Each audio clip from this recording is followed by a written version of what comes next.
जय श्री कृष्णा मित्रों। कहते हैं जहां न काम चलता था तीर और कमानों से, जहां न काम चलता था तीर और कमानों से, वहां विजय होती थी कन्हैया के मुरली के तानों से। दोस्तों, आज एक ऐसे ही महाभारत युद्ध की छोटी सी कहानी सुनाने जा रहा हूं जो दो महानायक, दो महारथी के ऊपर है। दोस्तों, इससे पहले कहानी सुनाऊं, अगर आपका ये कहानी वीडियो अच्छा लगे तो लाइक कर दीजिएगा, और अगर अब आप हमारे चैनल पे नए हैं तो प्लीज़ चैनल को सब्सक्राइब कर दीजिएगा और बेल आइकन को प्रेस कर दीजिएगा। आपका एक लाइक और सब्सक्राइब से हमारा हौसला बुलंद हो जाता है, हमारा हौसला बढ़ता है। तो आइए दोस्तों, कहानी की शुरुआत करते हैं। महाभारत का 17वें दिन का युद्ध चल रहा था और एक तरफ अर्जुन और दूसरे तरफ कर्ण। आप जानते हैं कि दोनों वीरों के महावीर थे। अर्जुन जो द्रोण शिष्य अर्जुन के नाम से प्रसिद्ध है, वहीं अंगराज कर्ण, दानवीर कर्ण जो परशुराम के शिष्य थे। अर्जुन के पास गांडीव था तो कर्ण के पास विजय धनुष। ये दोनों एक दूसरे के बोलते एकदम प्रतिद्वंदी थे। वो सोचते थे कि हम धनुर्विद्या में निपुण है, कभी कर्ण सोचता हम धनुर्विद्या में निपुण है, तो अर्जुन सोचता हम धनुर्विद्या में निपुण है। दोस्तों, महाभारत के युद्ध चल रहा था। ये युद्ध 17वें दिन था और दोनों कर्ण और अर्जुन आमने सामने थे। दोनों तरफ से भीषण युद्ध चल रहा था। कभी कर्ण अर्जुन के ऊपर हावी हो जा रहा था, कभी अर्जुन कर्ण के ऊपर हावी हो रहा था। ऐसे में कर्ण ने एक बार क्या किया, अग्नेयास्त्र अस्त्र का प्रयोग किया अर्जुन को मारने के लिए, जिसका जवाब कोई तोड़ अर्जुन के पास नहीं था। भगवान श्री कृष्ण जो सारथी थे अर्जुन का, उन्होंने सोचा अगर इस समय हमने कुछ नहीं किया तो अर्जुन निश्चित तौर पर वीर गति को प्राप्त हो जाएगा। लेकिन भगवान श्री कृष्ण ने रथ को सीधा नीचे दबा दिया और अग्नेयास्त्र अस्त्र है अर्जुन को मुकुट को काटते हुए चला गया, अन्यथा अर्जुन का गर्दन काट करके चला जाता। ये होता है सारथी। अगर युद्ध में सारथी निपुण न हो तो युद्ध जीतना बहुत ही मुश्किल होता। साथियों, अगर अर्जुन बाण चलाता तो कर्ण का रथ जो है 7 हाथ पीछे चला जाता, लेकिन जब कर्ण बाण चलाता तो अर्जुन का रथ 3 हाथ पीछे जाता। यही सिलसिला चल रहा था। जब भी कर्ण बाण चलाता तो भगवान श्री कृष्ण बोलते, वाह कर्ण वाह, चावस क्या बाण चलाया है। जब ऐसे 3-4 बार बोले, 3-4 बार तारीफ किए भगवान श्री कृष्ण ने कर्ण को।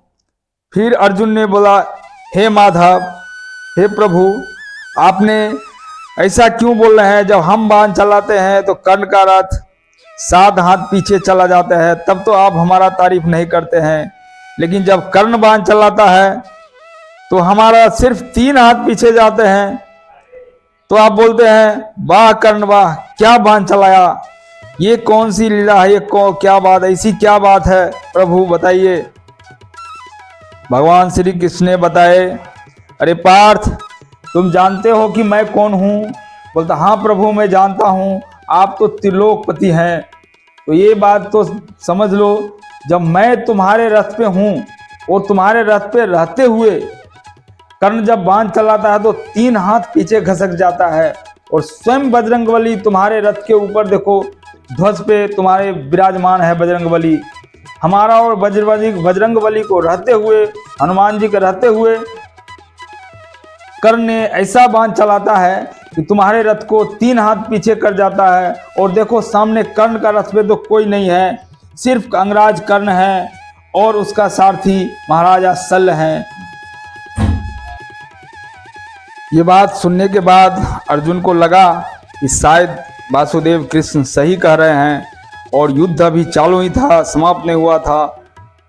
तीरों चल रहा था, बाणों की बौछार हो रही थी दोनों तरफ से, कर्ण और अर्जुन के तरफ से। इतने में अर्जुन पूछते हैं, हे केशव, ये कर्ण साधारण बाणों के रुक रहा है, अब क्या करें बताइए, आप मार्गदर्शित कीजिए, क्या किया जाए कर्ण को। बोलता है, पार्थ, ये योद्धा देव्यास्त्र का युग है और तुम दिव्यास्त्र चलाओ, दिव्यास्त्र का प्रयोग करो।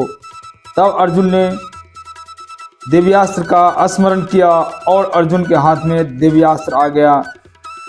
और जैसे ही कर्ण पे दिव्यास्त्र चलाना शुरू किया, उधर कर्ण का रथ का चक्का जो है वो भूमि में धंस गया।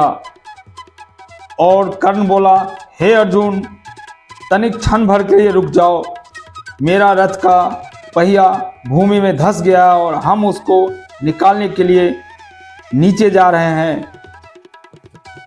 अर्जुन सोचा शायद ये कर्ण सही कह रहा है और अर्जुन रुक गया।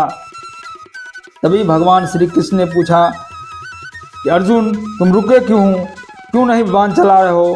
बोलते हैं, प्रभु अभी कर्ण रथ पर नहीं है, मैं कैसे बाण चलाऊं? अर्जुन का यह बात सुनकर कृष्ण भगवान बोले, आज से 3 दिन पहले की वो घटना भूल गए? भी जो अभिमन्यु को 7 महारथियों ने मिलकर मार डाला था और अभिमन्यु रथ पे नहीं था, निहत्था भी था, फिर भी मार डाला, वो घटना भूल गए क्या? भूल गए वो गुरु राजसभा जिसमें यही अंगराज कर्ण ने द्रौपदी को वेश्या कहकर पुकारा था, वो घटना को भूल गए? इतना सुनते सुनते अर्जुन को धीरे धीरे गुस्सा आ गया और अर्जुन ने चलाया बाण और कर्ण का सर धड़ से अलग हो गया और कर्ण वीर गति को प्राप्त हो गया। दोस्तों, ये कहानी कैसी लगी आप ज़रूर बताइएगा। एक बार फिर निवेदन करता हूँ, अगर चैनल पे नए हैं तो सब्सक्राइब कर दीजिएगा और बेल आइकन को प्रेस कर दीजिए।